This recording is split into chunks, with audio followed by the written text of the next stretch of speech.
All right, guys, welcome to Market Disciple. Thank you for joining me here in another video. I hope you guys are doing well today.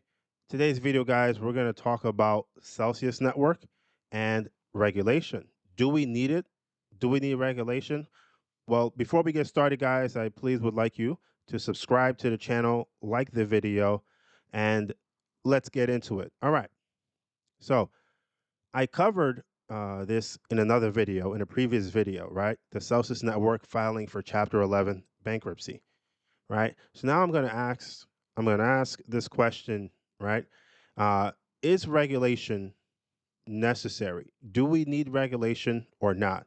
So in the comments down below, guys, I want you to type a one if you believe crypto needs regulation, right? Or a two in the comments if you do not believe crypto needs regulation.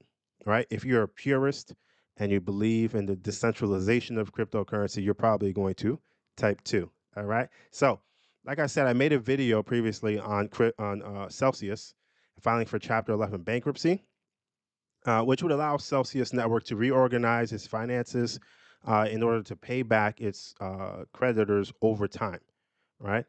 Um, Now, because crypto exchanges are not brokers, they're not banks, they're able to avoid Chapter 7 bankruptcy, which would force a company like Celsius to liquidate and pay back their creditors.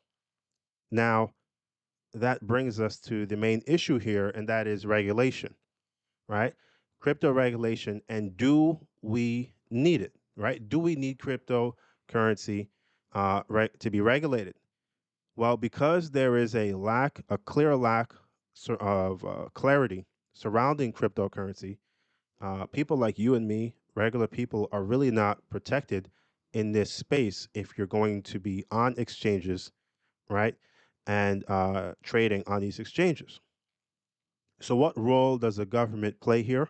Well, right now, the government has been trying to figure out what direction to take as far as policy is concerned. Okay, so SEC chair, Securities and Exchange chair Gary Gensler, and politicians and other leaders in this space are working to create some type of policy moving forward to create some type of clarity for investors, right, in order for them to proceed.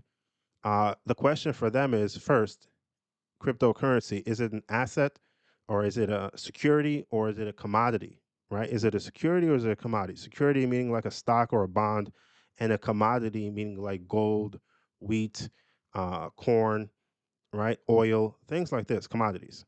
So, in order to move forward, right, you got to be able to identify what you're dealing with, right? It's what scientists do, right? Uh, they identify something and they know, okay, this goes here, that goes there, right? You have to name things in order for you to know how to move forward. So Gensler, he says that the SEC is working with crypto exchanges, with lending platforms and brokers and other industry participants to try to protect investors in the space of cryptocurrency. The key thing here, guys, is investor protection. This is what I believe, that the investor has to be protected. Regular people like me and you who put our life savings, some of us put our life savings on these exchanges, right? Or rather, we have some money and it grows exponentially, right? And it becomes generational wealth.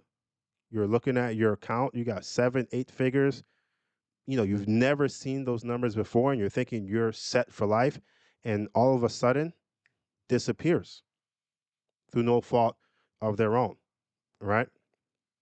And again, because Celsius is filing for Chapter 11, the priority of paying back investors, right, starts with secured creditors, and then after that, unsecured creditors. And we know that unsecured creditors don't have the same rights as secured creditors, right?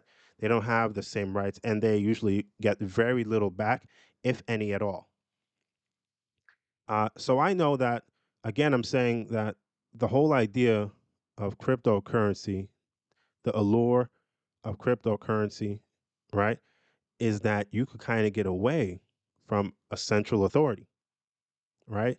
Your ability to move in a space that's not regulated, where you feel like maybe you're not being spied on or you can't be monitored, is appealing to a lot of people, and people feel safer that way, right? That's one of the benefits of cryptocurrency, right? But it does come at a cost. And we're seeing that play out right now with several of these exchanges not being able to fulfill their obligations to their customers. Okay. So, guys, tell me what you think. Once again, if you believe in regulation, you believe that cryptocurrency should be regulated, please type a one in the chat. And if you are a purist, right, and you believe that cryptocurrency should not be regulated, that the government should take a laissez faire, hands off approach, type a two in the chat. And thanks again, guys, for joining me here on Market Disciple. And we'll see you again next time. Peace.